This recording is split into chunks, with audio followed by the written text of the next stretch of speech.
Bangladeshi leg spinner Rishad Hossain প্রথমবারের মতো কোনো বিদেশি টি-20 ফ্র্যাঞ্চাইজি লিগে খেলতে নেমেই দুর্দান্ত পারফরম্যান্স করেছেন।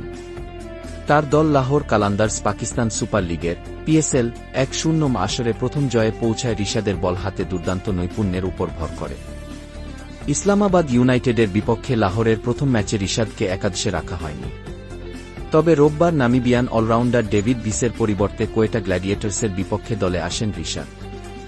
2 বছর বয়সী এই বাংলাদেশি লেগ স্পিনার প্রথম ম্যাচেই নিজেকে প্রমাণ করে দেন। 4 ওভারে 3-1 রান দিয়ে 3 উইকেট নিয়ে দলের 7-9 রানের জয়ে গুরুত্বপূর্ণ ভূমিকা রাখেন। রিশাদ বোল্ড করেন কোয়েটার সর্বোচ্চ রান সংগ্রাহক রাইলি রুশোকে 4-4 এবং মোহাম্মদ আমিরকে। এছাড়া আবরার আহমেদের উইকেটটিও তুলে নেন তিনি। 2-0 রানের লক্ষ্যে খেলতে নেমে কোয়েটা 1-6। 2 ওভারে 1-4-0 রানে অল আউট হয়ে যায়।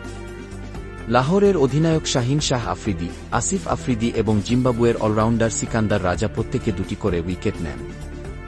এর আগে ব্যাটিংয়ে নেমে লাহোর কালান্দার্স 6 উইকেট হারিয়ে 2-1 রান তোলে। ফখর জামান 6-7 ও English wicketkeeper batter Sam Billings 5-0 এর ঝকঝকে ইনিংস দলকে বড় সংগ্রহ এনে দেয়। 8ম নম্বরে ব্যাটিংয়ে নেমে রিশাদ অপরাজিত ছিলেন, 1টি রান করেছেন 1টি বল খেলে। অন্যদিকে বাংলাদেশি উইকেটরক্ষক ব্যাটার লিটন দাস করাচি কিংসের হয়ে খেলতে প্রস্তুত ছিলেন, কিন্তু আঙুলে চোট পেয়ে দেশে ফিরে যেতে হয়েছে তাকে।